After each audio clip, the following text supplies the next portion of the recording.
Behror Kotputli police अधीक्षक वंदिता राणा ने बहरोड थाने पर सीएलजी सदस्यों के साथ बैठकर उनकी समस्याएं सुनी, साथ ही उनका समाधान करने का आश्वासन दिया। मीटिंग में अपराध, अवैध खनन, अवैध शराब बिक्री, अतिक्रमण सहित अन्य समस्याएं सामने आई, जिस पर एसपी के द्वारा जल्द से जल्द समाधान करने की बात कही।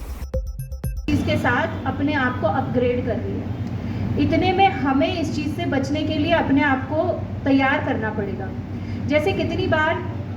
साइबर फ्रॉड होते हैं कि आपके किसी जानकार के नंबर से मैसेज आता है कि मैं कहीं भाई फंस गया हूँ, मुझे 15,000 रुपये दे दे। आज बहरोड थाने के अंदर आम जनता के साथ एक बहुत अच्छा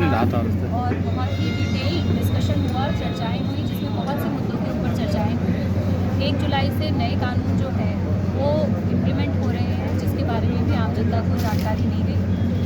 और इसी के संदर्भ में अपने जो पुलिस के पूरे हमारे पर्सनल हैं उनकी लगातार ट्रेनिंग चल रही है और आज उनके साथ इसके बारे में भी चर्चा की जाएगी। इसके अलावा साइबर क्राइम, महिलाओं की सुरक्षा, किस एरिया में गश्त की आवश्यकता है, ट्रैफिक संबंधी समस्याएं, इन सभी समस्याओं पर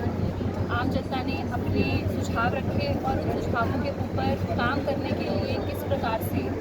कार्यनीति बना के उसके अंदर सुधार लाया जाए, इसके लिए सारे अधिकारी ट्रेनिंग पर पहुँच चुके हैं और अब हम इसके ऊपर डिटेल में चर्चा करके और इसके बारे में चर्चा करेंगे। पेंडेंसी पर भी आपने मीटिंग ली है? जी, क्राइम मीटिंग के रूप में पेंडेंसी के ऊपर बिल्कुल जो मीटिंग है वो अभी अपने सभी आईओज़ के साथ ली जाती रहेगी, तो आज भी उसके संदर्भ में मीटिंग ली जा रही है, अभी मीटिंग ली जानी है। क्राइम जो है जब होता है, मुकदमा दर्ज होता है, उसको जल्दी से जल्दी उसका निर्णय लिया जाना हमारी काफ़ी फर्स्ट प्रायोरिटी में है, जिसमें कभी कभी बड़े सारे कारणों की वजह से समय लगता है। आईओज़ को निर्देश दिए गए हैं कि अननेसेसरी पत्रावलियों को पेंडिंग ना रखा जाए, जल्दी से जल्दी उनका निस्तारण किया जाए और उच्चाधिकारी सुपरवाइजरी अधिकारियों को निर्देश दिए गए हैं कि रेगुलर से सुपरविजन करके इस चीज़ को इम्प्लीमेंट किया जाए। मैडम, आई बार सीएलजी की मीटिंग होती है, आई बार आमजन की समस्याएं सुनी जाती हैं, लेकिन ये सिर्फ रजिस्टर में ही सीमित होकर रह जाती है, किसी पे कोई एक्शन नहीं होता है जैसा जनता बोलती है कुछ। जैसा कि मैंने आज भी कहा, ऐसा नहीं है कि समस्याओं का समाधान करने की कोशिश नहीं की जा रही होती है। जितने अपने पास संसाधन हैं उसके अंदर कंटिन्यूसली इम्प्रूवमेंट करने का प्रयास भी किया जा रहा होता है और जो इम्प्रूवमेंट है वो इतना धीरे धीरे होता है कि अगर आप थोड़े से समय में देखेंगे तो शायद इम्प्रूवमेंट दिखेगा भी।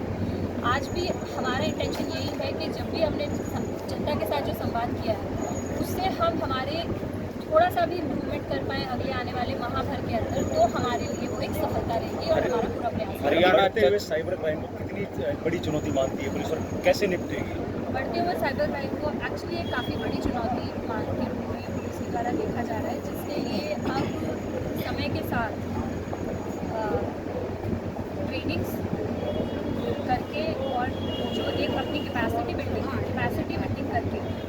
ज़्यादा से ज़्यादा पुलिस वालों को इनसे कैसे लड़ा जाए इसके बारे में तैयार किया जा रहा है। इसके साथ साथ जहाँ पर जो इस क्राइम के हब हैं, एटलीस्ट इन राजस्थान,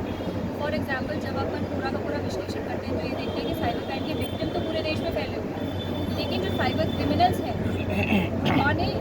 जो भरतपुर के कुछ एरिया हैं, जो अलवर के कुछ एरिया हैं, इनको अपना हब बना रखा है। तो आज के समय पे उस तरफ की अपराधियों के खिलाफ कार्रवाई के लिए तो विशेष रूप से अभियान ऑपरेशंस में चलाए जा रहे हैं।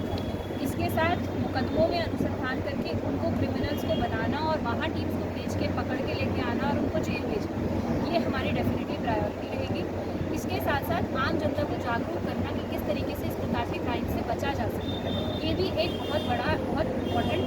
स्टेप है, जिसके अंदर आज मैंने खुद सभी लोगों के साथ इंटरेक्ट करके जो एक कॉमन तरीके हैं उनके बारे में उनको जानकारी दी गई